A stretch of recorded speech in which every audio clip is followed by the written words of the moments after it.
संसार में सबसे बड़ा क्या है? अभिमान और बाहुबल या विश्वास और आस्था? निश्चित रूप से बाहुबल के महत्व को नकारा नहीं जा सकता। मनुष्य अपने बाहुबल से पर्वत को मैदान बना सकता है, सागर सुखा सकता है, मरुस्थल में नदियां बहा सकता है, परंतु बाहुबल को सहारा होता है विश्वास का। यदि मन में विश्वास ना हो तो बाहुबल किसी काम का नहीं। वो कौन सा बल है कि मोर आकाश की ओर ताकते हैं? वो विश्वास ही तो है जिसके कारण वर्षा होती है और दोनों की प्यास बुझती है।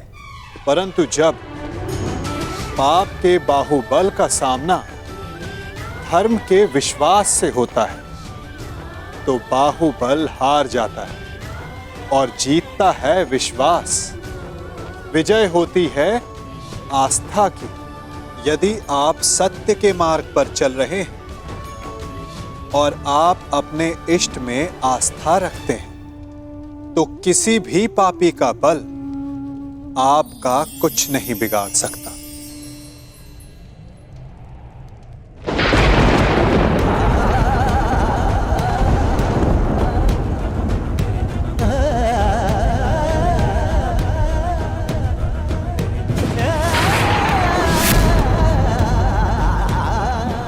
गोविंद।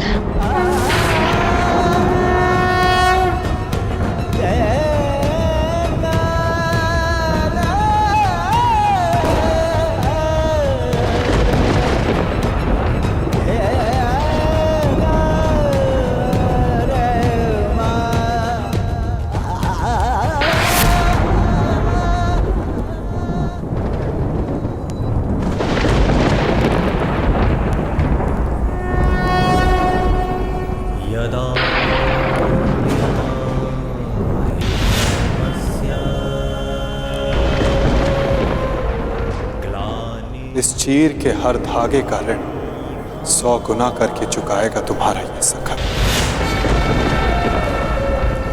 अभ्युत्थानम् अधर्मस्य तदात्मानं सृजाम्यहम्।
अनुज,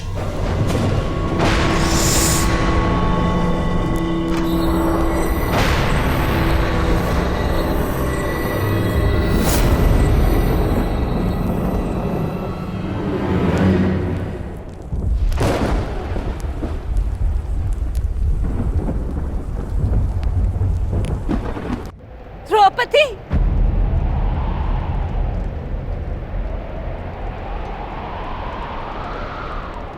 पुत्री द्रौपदी,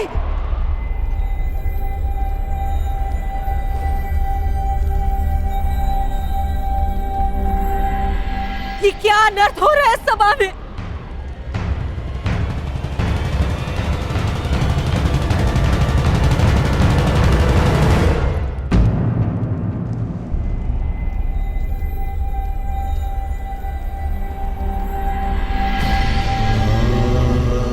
मेरे निकट मत आइएगा माताश्री। मैं मलिन हूँ। नहीं नहीं पुत्री, मेरी पुत्र वधु मलिन नहीं हो सकती। मैं आपकी पुत्र वधु नहीं, ना ही कुरुवंश की कुलवधु।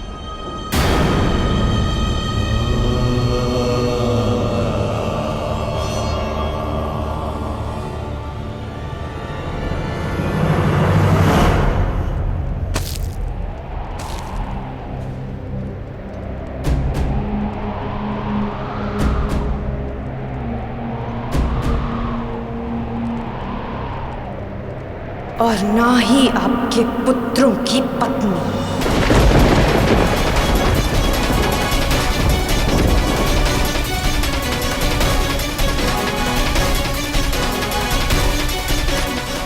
मैं एक जीता जागता शव हूं, शव, इस संसार की स्त्रियों की लुटी हुई मर्यादा का। मैं कुंड हूं, इस सृष्टि की सभी स्त्रियों के आंसुओं का।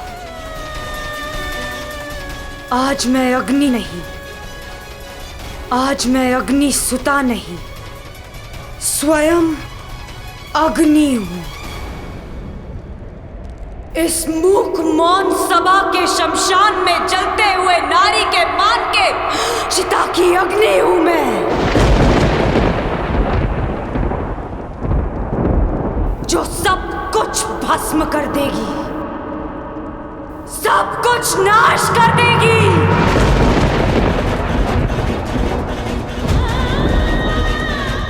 मैं जीव नहीं, साक्षात मृत्यु हूं, केवल मृत्यु। इस सभा में उपस्थित प्रत्येक अधर्मी की केवल मृत्यु।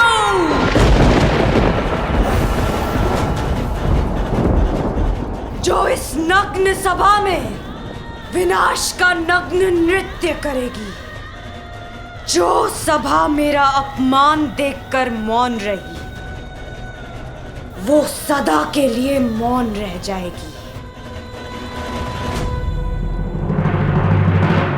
मुझसे हरण किए गए वस्त्र इस सभा में सभी के शव वस्त्र बनेंगे। जिसने मेरे अपमान पर अट्टहास किया, उन सब की मृत्यु पर ऐसा विलाप होगा कि संसार युगों तक स्मरण रखेगा।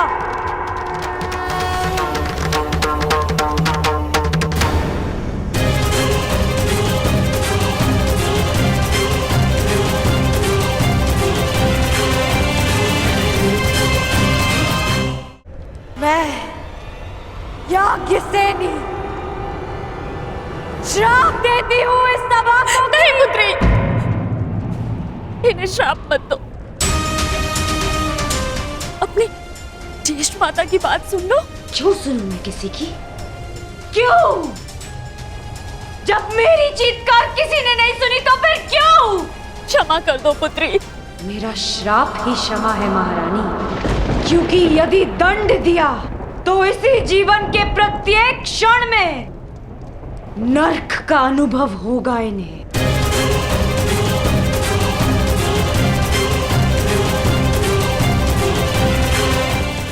महापुत्री पांचाली,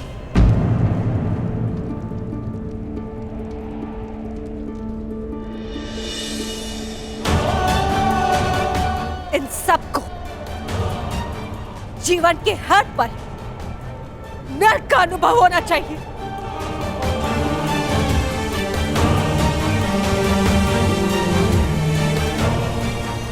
हस्तिनापुर के रक्षकों के मध्य, हस्तिनापुर के आचार्यों के रहते, संसार के सबसे बड़ी नीतिवानों के मध्य यह नर्क कैसे हुआ?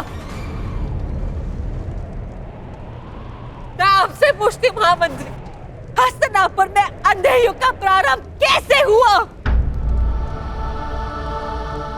क्यों नहीं आपने इच्छा मृत्यु मांग ली ताजश्री? और आपने क्यों नहीं अपने ही वाणों से अपने हृदय को भेद लिया द्रोणाचार्य?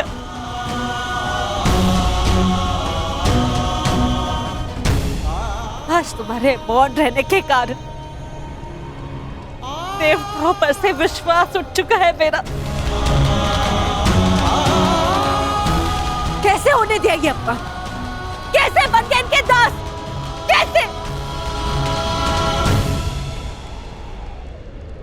मैं द्वारका से कृष्ण की नारायणी सेना लेकर आऊंगी और बलराम के बल से विनाश कर दूंगी इसका।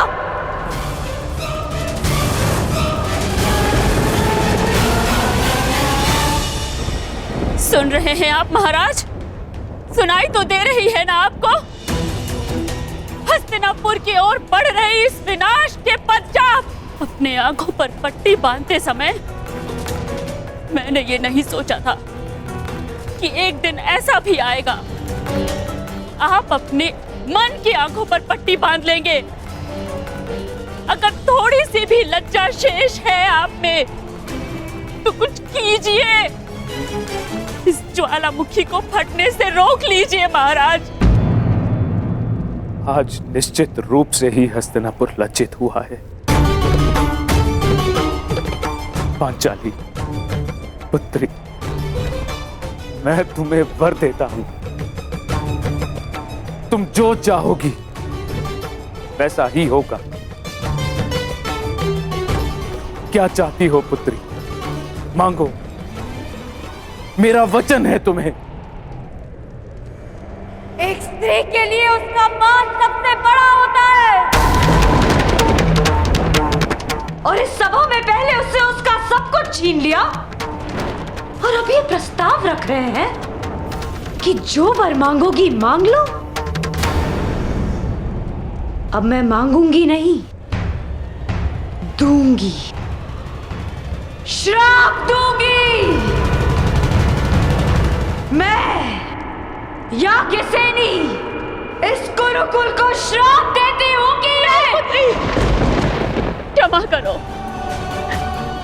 मेरे मूर्ख पुत्रों को श्राप देकर उनका त्राण मत करो। तुम्हें जो चाहिए वो मांगो, परंतु श्राप मत दो। मुझसे जो छीना गया वो मुझे कोई नहीं लौटा सकता,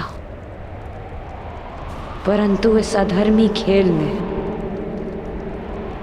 मेरे पतियों से जो छीना गया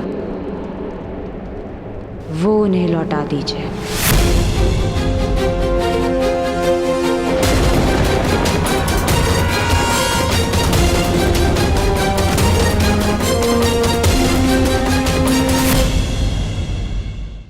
इस अधर्मी खेल में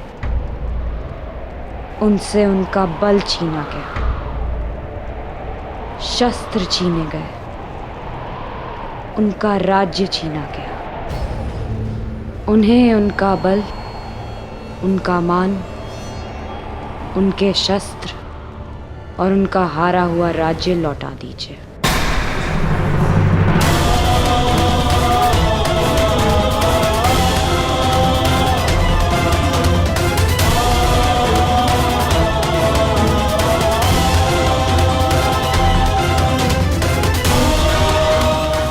वाह, अब भी मौन है सब। और आप कह रहे थे दिया जो तुमने मांगा दिया, पांडवों का राज्य, संपत्ति, शस्त्र और बल, मैं सब लौटाता हूं।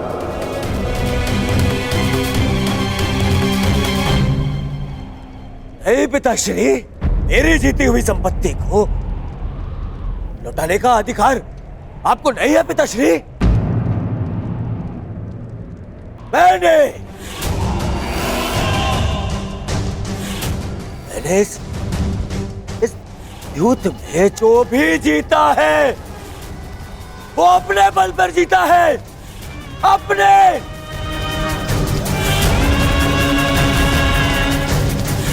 बिना छल के जीता है, बिना युधिष्ठिर को विवश किए जीता है, बिना धर्म किए जीता है। फिर क्यों मैं इसे लौटा दूं? क्यों? आप बताइए महामंत्री, पितामह आप बताइए, आप सब बताइए, क्या इस युद्ध में कोई भी अधर्म हुआ है? कोई भी?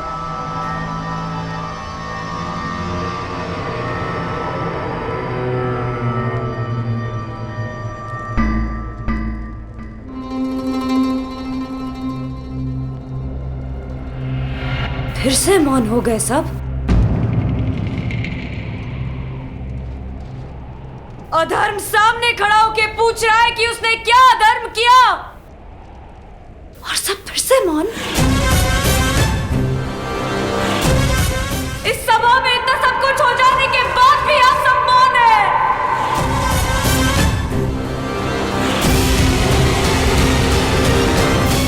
रहिए मौन सब, रहिए मौन। परंतु इस अधर्मी दुर्योधन को उसके कुकर्मों का दंड अवश्य मिलेगा, और उससे पहले इस सभा में उपस्थित वो हर व्यक्ति जिसने मौन रहकर ये अधर्म होते हुए देखा, उन्हें उनके मौन रहने का दंड मिलेगा।